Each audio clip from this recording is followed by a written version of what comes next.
Hello guys, आज हम बात करने वाले हैं वाइट रेवोल्यूशन के बारे में। वाइट रेवोल्यूशन क्या है इंडिया में, जो कि वाइट रेवोल्यूशन किस प्रकार से कब शुरू किया गया, और ये किसी भी एग्जाम जिस भी एग्जाम के सिलेबस में लिखा हुआ है, तो यहाँ से आपका पूरा चैप्टर कंप्लीट हो जाएगा। अगर इस जगह से आप पढ़ते हो तो आपको कहीं से भी दिक्कत नहीं आएगी। अगर आपके चैप्टर में ये चीज़ दे रखी है, आपके सिलेबस में कहीं पर भी मेंशन है वाइट रेवोल्यूशन, तो आप यहाँ से पढ़ कर जाए और आपका एक भी क्वेश्चन गलत नहीं होगा। तो अब तो वीडियो को स्टार्टिंग से और एंड तक देखना, और अगर आपका इसमें से एक भी क्वेश्चन बाहर चले जाए तो मेरी जिम्मेदारी है। आप एक बार इसे कंप्लीट पढ़ कर जाना। अभी आगे मैं इसमें आपको कंप्लीट जानकारी दूंगा, तो आप इसको लास्ट तक देखते रहिए। और जो भी वीडियो में पसंद आए उसे कमेंट में बताना। और देखते हैं आज वाइट रेवोल्यूशन क्यों शुरू किया गया है। ये इंडिया में शुरू किया गया था। सबसे पहले बात करते हैं इसकी शुरुआत की, कि इसकी शुरुआत कब हुई। बात करते हैं इसकी शुरुआत की। इसकी शुरुआत 1970 में हुई थी, जिसके बारे में आगे भी आपको डेट संबंधित पूरी जानकारी मिलेगी। 1970 में हुई थी। इसमें किसानों के लिए बहुत ही लाभदायक, फायदेमंद ये हुई थी। जिस समय देश में दुग्ध उत्पादन बहुत गिरावट थी, उस समय इसको चला करके बहुत फायदे दिलाए गए थे देश के लिए। अब बढ़ते हैं आगे। जैसा कि आप देख सकते हो, स्वतंत्रता प्राप्ति के बाद हरित क्रांति देश की ऐसी क्रांति, दो क्रांतियाँ थीं जिन्हें भारत में आर्थिक और सामाजिक स्थिति देश में व्यापक विस्तार किए। मतलब कि बात करें कि देश जो स्वतंत्रता प्राप्ति हुई थी देश में 1947 के बाद, सिर्फ ऐसी दो क्रांतियाँ आई थीं। कौन कौन सी क्रांति थी वो? एक थी हरी क्रांति और एक थी दूध क्रांति, श्वेत क्रांति, या फिर इसे फ्लड रिवोल्यूशन भी कहते हैं। ये दोनों क्रांतियाँ आई थीं, जिसके कारण से भारत में आर्थिक और सामाजिक रूप से सुधार मिला था। तो अब आगे बढ़ते हैं कि आगे क्या है। बात करें इसकी शुरुआत की, तो श्वेत क्रांति, दुग्ध क्रांति, ऑपरेशन फ्लड के नाम से भी जाना जाता है।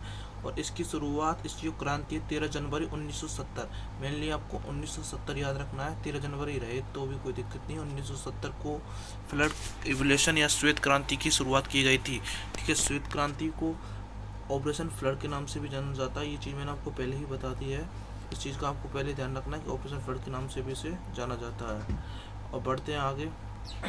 हाँ, अब देखिए, श्वेत क्रांति को आधारित रूप से, जो श्वेत क्रांति थी, जिसको आधिकारिक रूप से नेशनल डेयरी डेवलपमेंट बोर्ड, समझ रहे हो, जिससे अपन NDDB,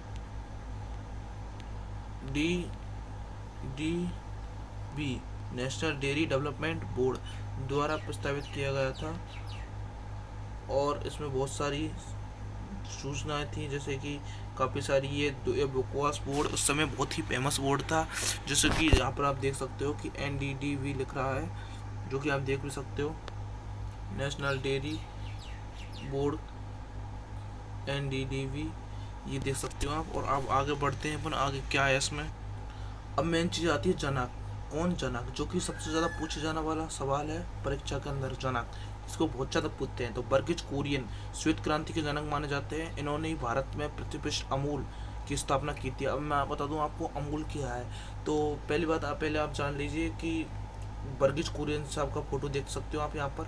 जो आपको सामने फोटो दिख रहा है, ये बर्गिज कुरियन साहब का है, जिसके मैं आपको हाईलाइट कर देता हूँ। ये बर्गिज कुरियन साहब हैं, जिन्होंने वाइट रेवोल्यूशन को 1970 में जनक लाए गए थे। इनके द्वारा ही वाइट रेवोल्यूशन को भारत में लाया गया था। अब बात करें अपन अमूल की बात करते हैं अपन। तो अमूल एक डेयरी के नाम से आज तो प्रसिद्ध है, लेकिन अमूल की स्थापना भी इन्होंने ही की थी। जैसे बात करें अपन अमूल, तो अमूल अपन का एक बहुत ही फेमस ब्रांड है आज की दुनिया में मार्केट के अंदर। तो देख सकते हैं आप अमूल की फुल फॉर्म, जैसा कि आप जानते हो, MUAL। ए का मतलब है आनंद, आनंद। मिल्क, M का मतलब है मिल्क। और U का मतलब है यूनाइटेड।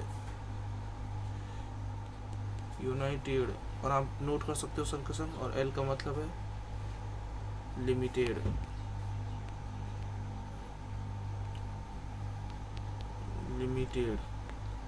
तो इसकी फुल फॉर्म आती है Anand union milk limited, full form बनती है, जो कि अमूल की फुल फॉर्म है। और यही की स्थापना भी इन्होंने ही, जो ये बर्गिज कुरियन साहब है हमारे, इन्होंने ही इसकी स्थापना की थी, जो कि आगे चलकर आज बहुत ही प्रसिद्ध एक डेयरी के नाम से प्रसिद्ध है। जो कि अब हम बढ़ते हैं आगे। आगे क्या है इसमें देखते हैं, चलिए। अब आ जाता है national milk day. National milk day, जो कि 26 नवंबर को मनाया जाता है। ये वेटर of the father of white revolution doctor Verghese Kurien की पुण्यतिथि के समय पर मिल्क डे बनाया जाता है, जो कि है 26 नवंबर को। और आगे अब इससे पढ़ेंगे हम कि इस बारे में क्या जानकारी आपको सिर्फ इतना याद रखना है कि मिल्क डे कब बनाया जाता है, जो कि है 26 नवंबर को। आगे बढ़ते हैं अपने अगले सेगमेंट पर। और अब देखते हैं बस श्वेत क्रांति को क्रमिक रूप से 3 चरणों में लागू किया गया था। जो श्वेत क्रांति थी इसे 3 चरणों में लागू किया गया था। ये तीनों चरण ही अपने आप में मोस्ट हैं, तीनों चरणों को आपको याद रखना है। जैसे कि प्रथम चरण की बात करें, प्रथम चरण 1970 से 1980 तक चला, जिसमें देश में चुनिंदा क्षेत्रों में दुग्ध उत्पादन बढ़ाने पर बल दिया गया था। यह है 1970 से 1980 में चला गया था। तो अपन बात करें कि 1970 से 1980 में, मैं शॉर्ट में लिखता हूँ, 1980 में कुछ चुनिंदा शहर थे। उन चुनिंदा शहरों की लिस्ट भी आप चाहें तो मैं आपको बता सकता हूँ, पर कोई मेन नहीं है। चुनिंदा शहर थे, उनमें ये चलाई गई थी, ठीक है। लेकिन अगर बात करें अपन सेकंड फेज की, तो सेकंड फेज में हमें देखने को मिलता है कि यह 1985 से और नहीं सॉरी यह 1981 से और 1985 तक दूसरे चरण में उत्पादन बढ़ाने के लिए राज्यों का चयन किया गया था। जहाँ पर अपन को फर्स्ट चरण में मिलता है कि कुछ शहरों का चयन किया गया था। लेकिन अगर बात करें तो अपन सेकंड फेज की, तो सेकंड फेज में हमें कुछ जैसे कि उत्पादन बढ़ाने के लिए कुछ राज्यों का चयन किया गया होता। और उसमें कुछ उस पुराने उसमें देखें तो कुछ सिर्फ चुनिंदा शहरों का जिन जगह हैं जैसे उनका चयन किया गया था। लेकिन सेकंड जो शुरू हुआ था 1981 से 1985 तक शुरू हुआ था। और अब चलते हैं अपने तीसरे चरण की तरफ। 1986 से 1996 तक यह तीसरे चरण के देश में लगभग देश के सभी ग्रामीण क्षेत्रों, अगर शुरुआत में फर्स्ट चरण में देखें तो बड़े बड़े शहरों जैसे कि काफ़ी सारे थे उनमें चलाया गया। सेकंड में छोटे छोटे सभी राज्यों तक पहुंचाया गया था। और अगर अपन को तीसरे चरण जो कि लास्ट चरण था, ये बिल्कुल फाइनल चरण था, इसमें अपन के देश के सभी राज्यों, गांवों, शहरों, सभी जगह तक पहुंचाया गया था। लक्षित दुग्ध उत्पादन की वृद्धि तो महिलाओं को भागीदारी बढ़ाने हेतु सफल प्रयत्न किया गया था। ये तीसरा चरण था। और अब बढ़ते हैं आगे। किसी भी चीज़ को अगर अपन शुरू करें तो उसके लाभ और हानि दोनों चीज़ें होती हैं। तो सबसे पहले पढ़ेंगे अपन लाभ के बारे में, और उसके बारे में बात पढ़ेंगे हम इसकी हानि के बारे में। तो पहले हम पढ़ते हैं इसके लाभ के बारे में कि इसके लाभ क्या थे। तो पढ़ते हैं आगे, चलो देखते हैं लाभ क्या क्या है इसके। पहले लाभ की बात करें, पहला और सबसे मुख्य लाभ है कि भारत दुग्ध उत्पादन में आत्मनिर्भर बना। जैसे कि अगर बात करें, ये 1970 में शुरू हुई थी, तो 1970 से पहले दूसरे देशों पर निर्भर था भारत, ठीक है। तो लेकिन जब से दुग्ध रेवोल्यूशन चली तो भारत दुग्ध उत्पादन में आत्मनिर्भर बना है। किसी और देश से भारत को दुग्ध उत्पादन आयात करने की जरूरत नहीं पड़ती। सेकंड की बात करें, दुग्ध उत्पादन में भारत का विश्व में प्रथम स्थान सुनिश्चित हुआ। अगर इस पहले जैसे कि प्रथम स्थान था वो यूएसए का हुआ करता था पहले, लेकिन अब जो भारत है श्वेत क्रांति के बाद इसने दुग्ध में पहला स्थान प्राप्त कर लिया। अब किसानों की आय में वृद्धि हुई। ये तो कॉमन सा सेंस है कि अगर दुग्ध बढ़ेगा तो किसानों की आय में वृद्धि होगी। आगे बढ़ते हैं, तो देश के पोषण के स्तर में सुधार हुआ। हाँ, सबसे मेन बात, जब आदमी के मानते हैं कि दूध एक सर्वहार है, इसमें सब प्रकार के आहार पाए जाते हैं। तो अगर दूध में अगर सब प्रकार के आहार पाए जाते हैं तो दूध को से अधिक भारत में प्राप्त होगा, तो दूध भारत में आहार की भी वृद्धि होगी। जैसे कि मनुष्य में प्रत्येक प्रकार का आहार, दूध एक मेन आहार है जिसकी वृद्धि हुई, तो इसके पोषण स्तर में विस्तार हुआ। ग्रामीण तथा सामाजिक आर्थिक रूप से सशक्त हुआ। ग्रामीणों में ज़्यादा तक लोग दूध पर निर्भर रहते हैं, तो अगर ग्रामीण में दूध बढ़ेगा तो आर्थिक व सामाजिक स्तर भी बढ़ेगा। महिला सशक्तिकरण, और महिलाओं का मुख्य जो कार्य था वो दूध था, जिसमें वृद्धि हुई और इससे आर्थिक आय से और उच्च नस्ल के पशुओं का विकास करने में भी यह दुग्ध क्रांति सहायक रही थी। देखिए, गांव में जो किसान थे पहले, वो सिर्फ खेती पर ही उनका एक ही विकल्प था, खेती पर ही वो निर्भर थे। लेकिन जब से आपकी दूध क्रांति आई तो दुग्ध में बढ़ावा हुआ, तो दूध कृषि पर दबाव कम हुई, क्योंकि जैसे कि दुग्ध पर भी दबाव आया तो कृषि पर दबाव कम पड़ा और कृषि क्षेत्र में अधिक रोजगार के सृजन हुए। क्योंकि जब अधिकतर लोग दूध क्रांति में पशुओं को पालने लगे तो कृषि में रोजगारों की वृद्धि हुई, और जिस प्रकार से लोगों को रोजगार मिला और इस प्रकार से अपन के दुग्ध की कमी वृद्धि हुई। ठीक है, अब बढ़ते हैं आगे कि आगे क्या है। अब लाभ देखें तो अपन इसकी देखते हैं हानियाँ। जैसा कि मैंने आपसे शुरुआत में ही कहा था कि जिस चीज़ के लाभ होंगे तो उस चीज़ की हानियाँ भी तो होंगी। तो जैसा कि लाभ मैंने आपको भी बता दिए हैं, काफ़ी सारे थे। इसी प्रकार से कुछ हानियाँ भी रही हैं जिन्हें अगर इवोल्यूशन 2.0 आता है, जो कि अब है, क्योंकि उस समय एक तो टेक्निकल चीज़ का अभाव था जो कि आज नहीं है। अगर आज ये एवोल्यूशन आता है तो इस टेक्निकल चीज़ को तो वो मिटा ही सकता है। साथ में दुग्ध क्रांति में जो भी वो चीज़, भारत में दुग्ध में जो भी चीज़ कमी है उसको वो पूरी भी कर सकता है। तो अब देख सकते हैं क्या हानियाँ हैं, और इन्हें 2.0 द्वारा, जो दुग्ध क्रांति अगर 2.0 अब आती है तो उसके द्वारा किस प्रकार से मिटाया जा सकता है। तो चलो बढ़ते हैं आगे। एक मैं पहले बता रहा हूँ, आपको हर चीज़ नोट करते रहनी है, क्योंकि अगर आप नोट करते रहोगे, अगर आप चाहते हो उसकी PDF सीधी, इसकी अगर आप PDF भी चाहते हो तो वो भी मैं आपको प्रोवाइड कर सकता हूँ। आपको कमेंट सेक्शन में बताना होगा, फिर मैं ही कमेंट सेक्शन में पिन करके बता दूंगा कि आपको लिंक दे दूंगा कि आपको कहाँ से मिलेगी इसकी PDF, जो भी मैं आपको नोट्स, जो भी PTA नोट्स पढ़ा रहा हूँ। ठीक है, तो बढ़ते हैं आगे इसके फ़ायदा और लाभ के बारे में, हानि के बारे में।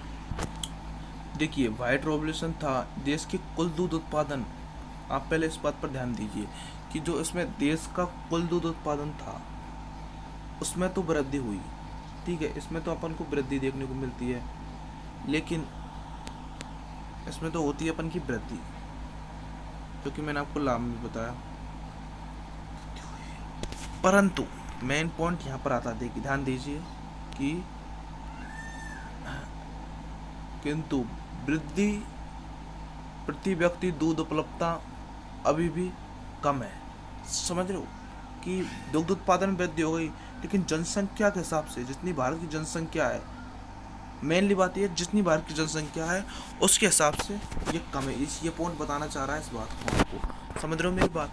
मतलब कि दुग्ध उत्पादन में, दूध में वृद्धि तो हुई, आप देख सकते हो कि वृद्धि तो काफ़ी हुई है, लेकिन प्रति व्यक्ति, मतलब कि जितना व्यक्ति है उसको उसके हिसाब से दूध नहीं मिल पाया है। तो बस यही एक कमी रह गई, जो कि हम 2.0, अगर हम दूध क्रांति 2.0 लाएं तो उस चीज़ को हम मिटा सकते हैं। अगर दूध क्रांति 2.0 आए तो हम उसको मिटा सकते हैं। अब बढ़ते हैं आगे। नेक्स्ट पॉइंट की बात करें तो विदेशी नस्ल की गायों और भैंसों हेतु जलवायु अनुकूल नहीं है। देखिए, हमने दूध उत्पादन, अगर दूध क्रांति लाई, दूध क्रांति आई हमारे देश में, तो उससे हमें दूध में जिससे हमें दूध में बढ़ोतरी पाई, जिससे हमें दूध में बढ़ोतरी हो गई, ठीक है। लेकिन अगर बात करें हम नस्लों के बारे में, तो नस्लों में कितनी बढ़ोतरी करी, इस चीज़ में उस क्रांति में कमी रह गई कि वो नस्लों में वृद्धि नहीं कर पाया। अगर बात करें हम नस्लों के बारे में, तो नस्लें देसी विदेशी नस्लों को इतना विकसित नहीं कर पाता, तो देशी नस्लों में कमी रह गई। समझ रहे हो मेरी बात? ठीक है, देशी नस्लों में कमी रह गई, ये एक कमी रही इसकी। तो अब बात करते हैं आगे। और व्हाइट रेवोल्यूशन में पशुओं की दुग्ध में तो बढ़ाया, लेकिन चारे की व्यवस्था नहीं की गई, जिसके कारण पशु को दूध तो बढ़ गया, लेकिन जो हमारे पशु जो मालिक हैं, जो किसान भाई हैं, उनके लिए आर्थिक बोझ बढ़ा, चारे का आर्थिक बोझ बढ़ा, ठीक है। और बात करते हैं अपेक्षाकृत बड़े नस्लों किसानों को अधिक लाभ मिला, जबकि छोटे भूमिहीन किसानों को विशेष लाभ नहीं। जो हमारे जिनके पास ज़मीन ज़्यादा है और उनके पास ज़्यादा पशु हैं उनको तो लाभ मिला, लेकिन जिनके पास पशु कम है उनको लाभ नहीं मिल पाया इस रेवोल्यूशन द्वारा। देखिए गाइस, श्वेत क्रांति में कुछ कमियां रह जाना स्वाभाविक था। स्वाभाविक क्यों था? कि उस समय इतना टेक्निकल सिस्टम नहीं था जो कि आज है, ठीक है। अगर आज की कोई क्रांति होती है तो टेक्निकल सिस्टम इतना हमारा देश का मजबूत हो चुका है कि जिसकी कोई बात ही नहीं कर सकते, ठीक है। क्योंकि उस दौर में तकनीकी दक्षता, ग्रामीण कनेक्टिविटी का अभाव था, पशु चिकित्सा संबंध में उच्च, मतलब उस समय गुणवत्ता, उच्च टेक्निकल और देश शिक्षित और व्यवस्थित इतनी नहीं था जो कि आज है। लेकिन अगर आज कोई भी क्रांति आती तो देश में वो बवाल मचा सकती है। अब बात करते हैं हम निष्कर्ष, किससे क्या निष्कर्ष निकले, कौंसिल क्या निष्कर्ष निकले, उस चीज़ के बारे में अब हम बात करते हैं।